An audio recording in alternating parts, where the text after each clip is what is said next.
What's up guys, this is Jeff and today I want to show you how to assemble this bike. If you haven't already watched the bike review, you can find it through the card at the top of this video or the link provided in the description section below. I hope this video will help you during the assembly process. Before you start assembling the bike, it's important to note that the bike comes with a 1-year warranty as mentioned in the manual. To use the warranty, you will need to submit the warranty form along the purchase receipt, the bike serial number located under the body, and the bike model. You can find it on the frame. If the bike doesn't come with the manual, you can visit the manufacturer's website to access the required information and fill out the necessary details. To assemble this bike, you will require the following tools: a Phillips screwdriver, preferably in size 2 or medium, wrenches in size 10, 13, and 15 mm, Allen wrench in sizes 4, 5, and 6 mm. If you don't have the specific 10 and 13 mm wrenches, you may utilize an adjustable wrench instead.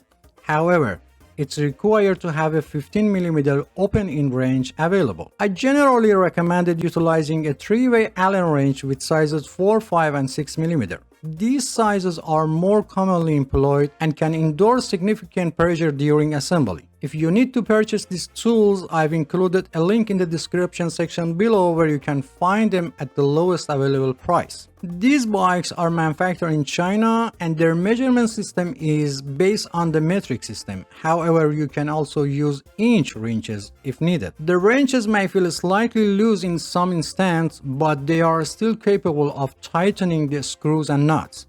These are the size of inch wrenches that you can use. Some parts of this video are common to all bikes, and in order to be able to give you a complete explanation, I've used several bikes. So don't be surprised if you see different bikes in some part of video. Okay, let's start. First, check the box completely to make sure there is no any damage. If the box appears to be damaged, when opening it, make sure the bike parts are not damaged in the damaged area of the box. Avoid tearing the box completely when removing the bike. Why? The reason for keeping the box is that the bike may have been damaged during shipping and you plan to return it to the store and you will need the box for return process. Before returning the product, you can contact manufacturer customer service and ask them to send you a damaged part free of charge. Each store considers a return time policy for itself. For example, eBay or Amazon, you have 13 days to return the product. Make sure they get the part to you before this date, otherwise return the product. To open the box, use a 1/2 inch deep cutter or knife and start by cutting the top and side of the box. Even you cut through the middle of the top, as long as your cutter blade dip stays within 1/2 inch, it won't affect the bike.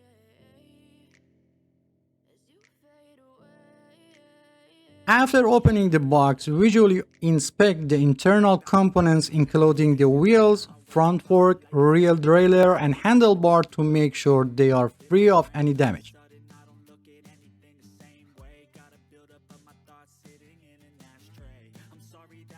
After making sure that the bike components are intact, you can take the bike out of the box and still avoid tearing the box.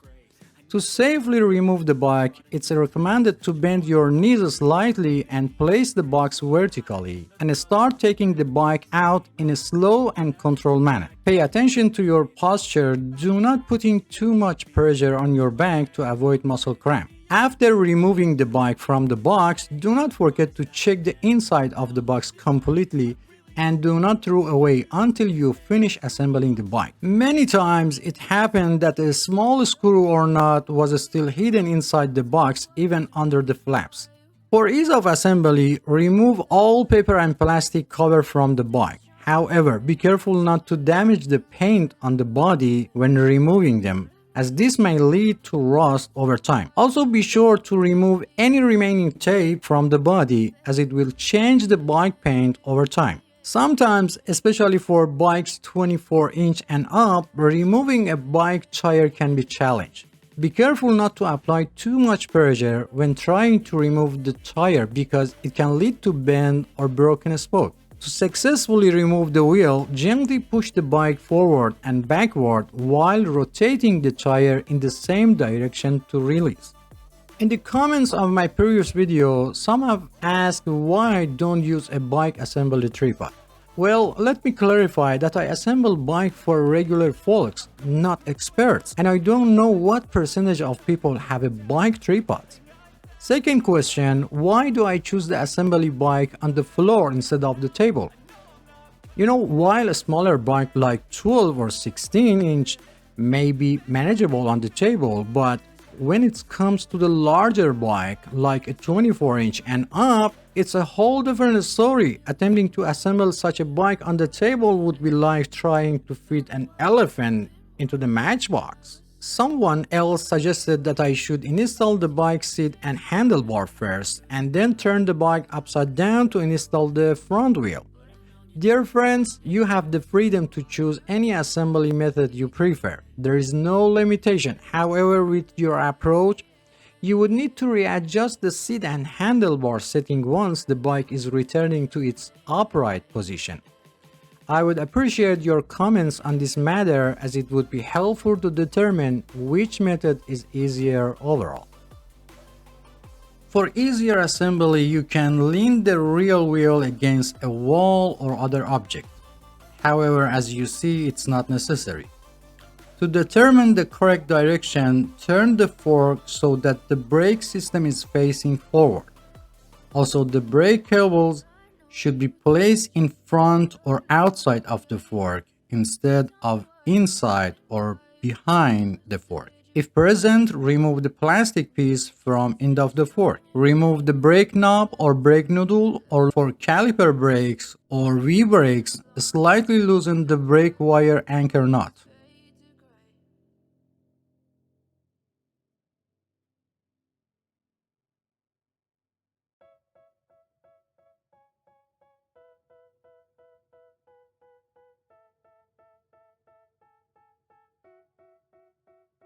Remove the head nut and wheel retainer from both sides of the axle.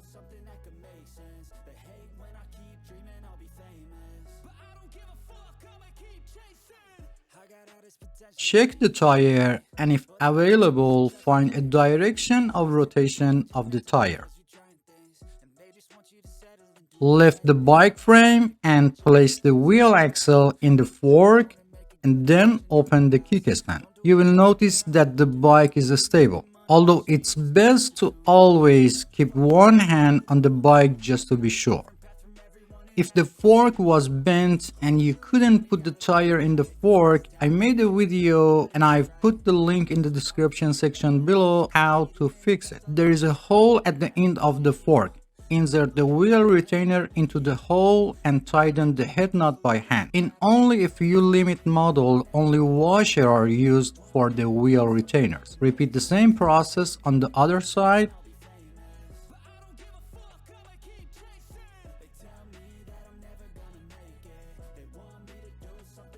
Now align the wheel in the center of the fork and slightly tighten the head nut on the one side.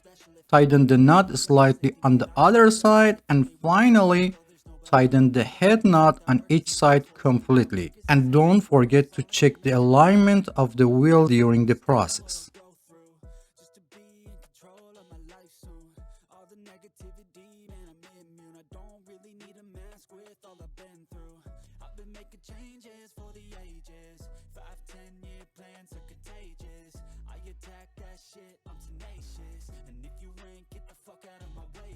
Remove the plastic cover from the end of the steam rod. If it's difficult to remove, unscrew the steam bolt and remove the plastic. Place your finger on the steam bolt and insert it into the head tube. If it doesn't fit, loosen the steam bolt a little and try it again.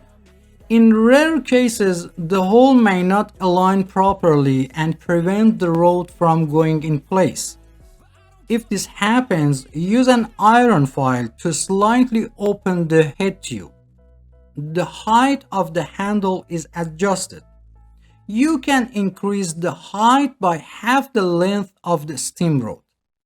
Look for a specific mark or color on the bar to indicate the maximum height. For safety, the mark on the road must be inside the tube.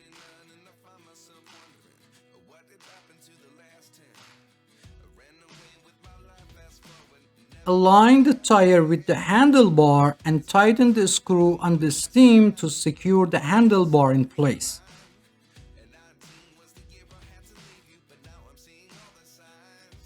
Adjusting gearboxes and understanding gear shifting condition is a comprehensive topic.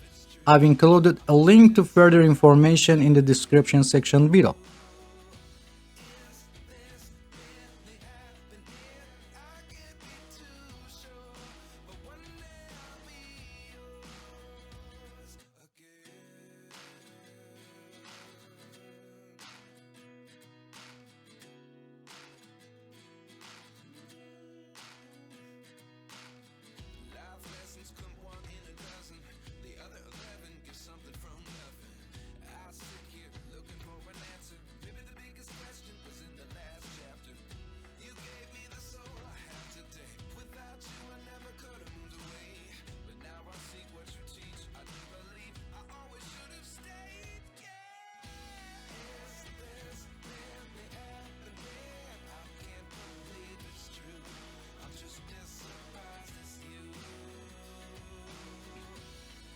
On 99% of bikes, the brake lever adjustment screw is often found next to the brake handle. You might wonder about purpose. Sometimes people with a smaller hand, especially children, find it difficult to reach and hold the brake handle properly. In such case, you can adjust the screw to reduce the distance between the brake handle and the handlebar grips.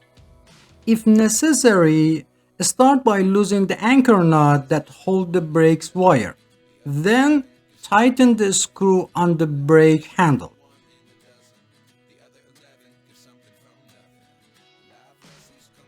As you do this, you will notice that the brake handle moves closer to the handlebar grip and reducing the distance between them. It's important to note that this adjustment doesn't affect the overall performance of the brake system, and you can always revert it back to its original state if desired.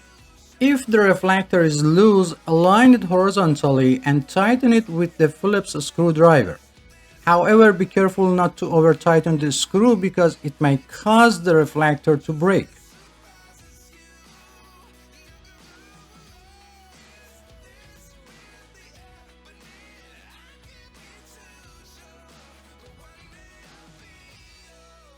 Close the adjusting barrel on brake handle completely and make sure that the groove of the adjusting barrel is not aligned with the groove of the brake handle.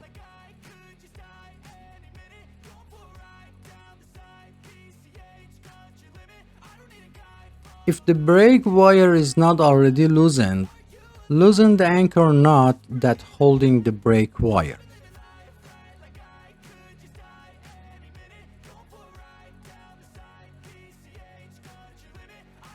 Check that the brake pads are only in contact with the rim when braking. Press the brake arm and observe the position of the pads and adjust them if necessary.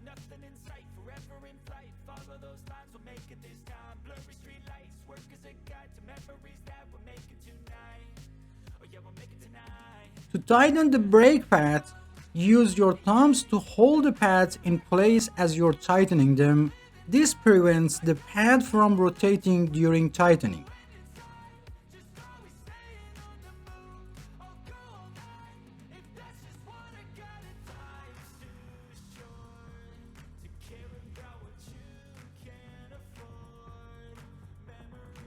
Put the brake knob or brake noodle in place. To adjust the tension of the brake cable, press both brake arms with 2 fingers and loosen the anchor nut. If loosened, never mind. Make sure the top and bottom brake cover are in place. Pull the brake cable and then tighten the brake anchor nut.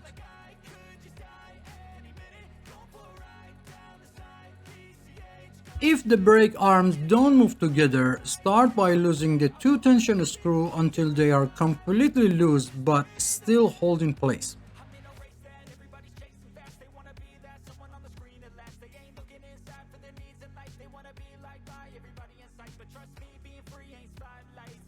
Push back the arm that wasn't moving and tighten the tension screw until a little before the end. Hold and release the brake lever while losing the tension screw by half a turn.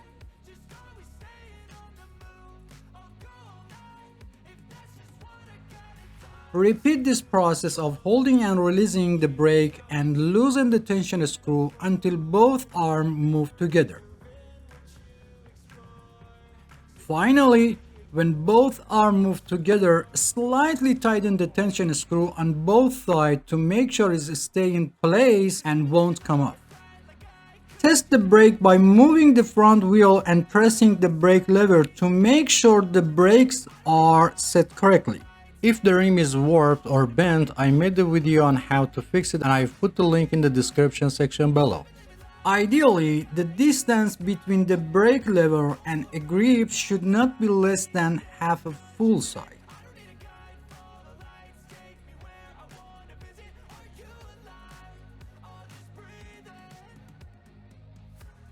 If necessary, do the same process for the rear brake.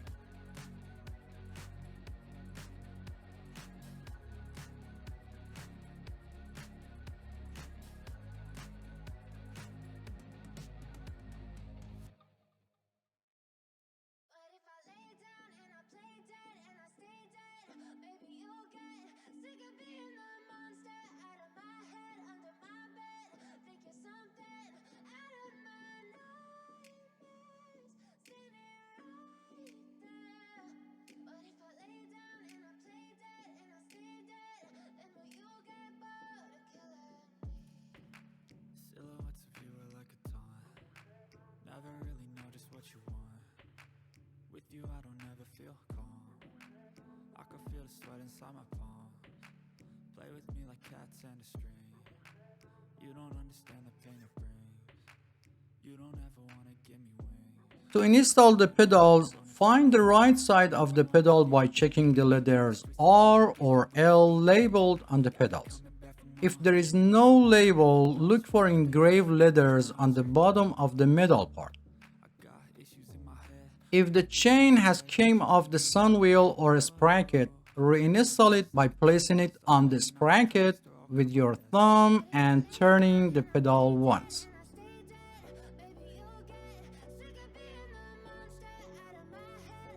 Install the pedal by hand only, without touching the threads and without using tools. Be careful to install the pedal vertically on the crank arm to avoid damage to the pedal and crank threads.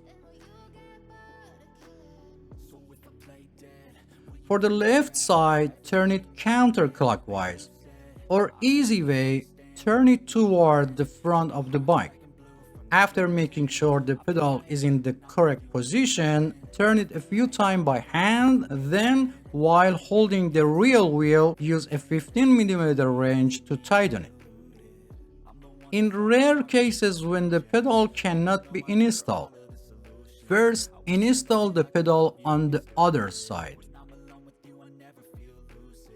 Sometimes the pedal may be labeled with the letter L, but both pedals are designed for the right side of the bike.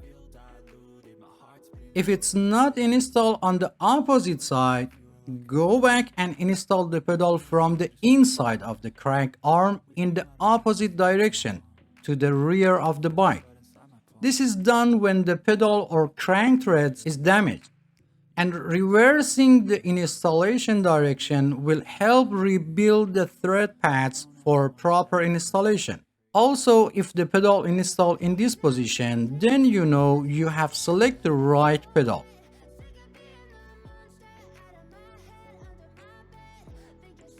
After installing the pedal for one side, repeat the same process for opposite side and make sure that the direction of rotation of the pedal is clockwise or toward the front of the bike.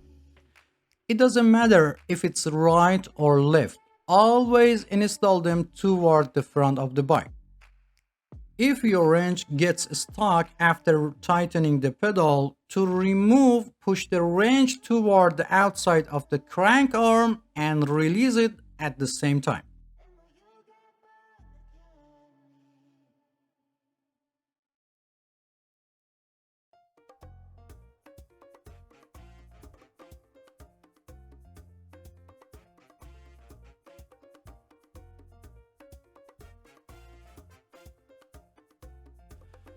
If the seat reflector is loose, use a Phillips screwdriver to tighten the reflector screw until it cannot move. Make sure the reflector is level and positioned correctly, and be sure not to over tighten the screw as it might break the reflector. I recommended installing the reflector close to the seat lock after adjusting the seat height. Note that I'm mounting the reflector close to the seat for minimal height. Open the quick release seat post lever and place the seat post in the desired position. While holding the quick release seat post nut with one hand, turn the quick release seat post lever a few times with the other hand until it feels tight. Close the quick release seat post lever regardless of height and direction of the seat and test the movement of the seat. If the seat still moves, open the quick release seat post lever. While holding the quick nut, rotate the lever one full turn and test again. Repeat this step until the seat stops moving. After the seat is secure, open the quick release seat post lever and adjust the height and direction of the seat and close the quick release seat post lever.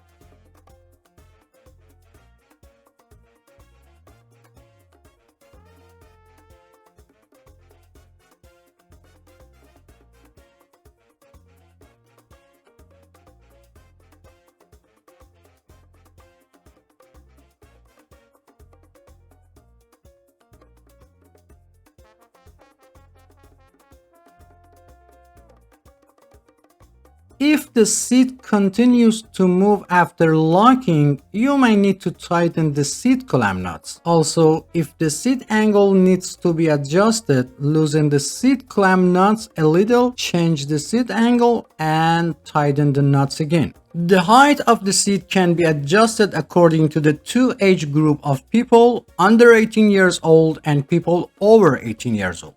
It's important to keep in mind that the body continues to grow until about 18 to 25 of age and then growth slows down. For children under 14, it's recommended to buy a slightly larger bike to accommodate their future growth and choose the right size for people over 18 years old. It should be noted that the age alone is not a determining factor and body size and proportion are more important.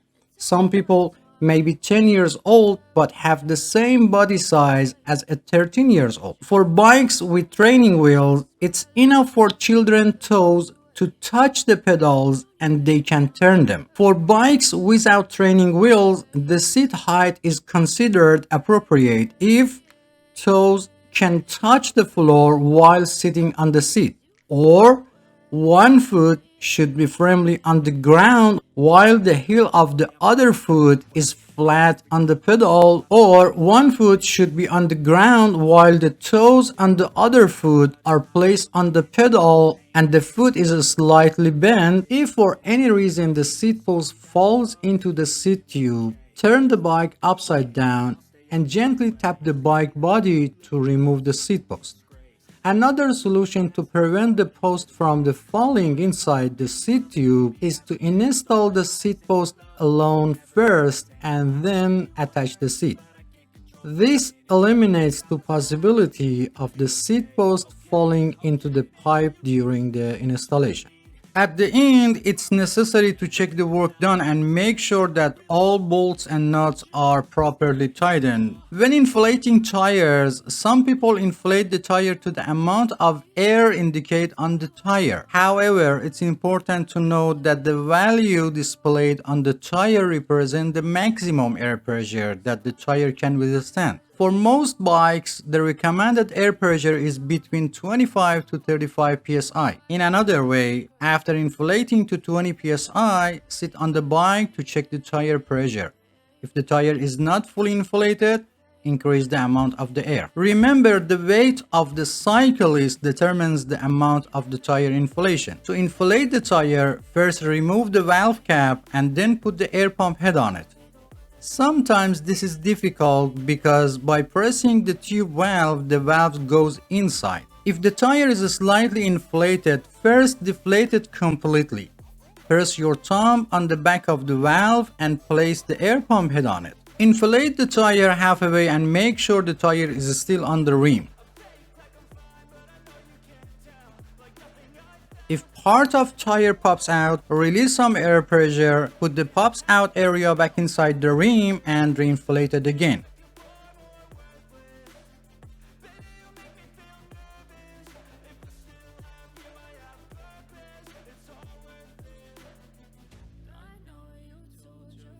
Over 90% of bike tubes have a Schrader valve, while the rest have the Presta valve.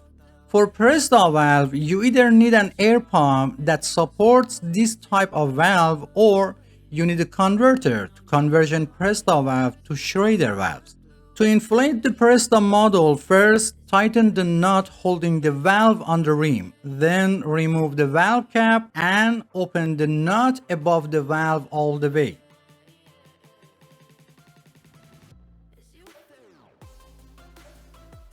Install the converter on it and inflate it like Schrader valve.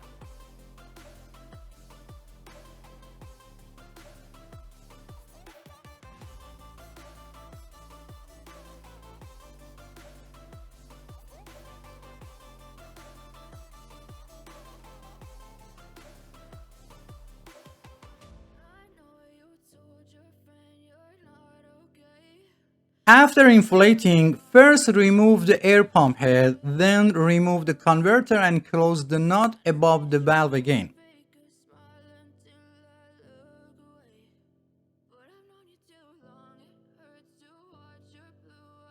And finally, put the cap on the valve. If the nut holding the valve on the rim is loose, tighten it again. And finally, it's very important to teach children how to use brakes before riding a bike.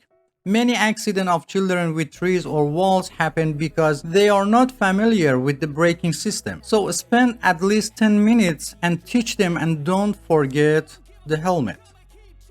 If you have any question, please provide specific details or timestamp from the video so I can better understand your question and provide faster help. If you enjoy the content, please subscribe to the channel for support me and turn on all notifications to be the first to know about new videos. Feel free to visit other parts of the channel. Thanks for watching and don't forget to hit the like button. Until next video.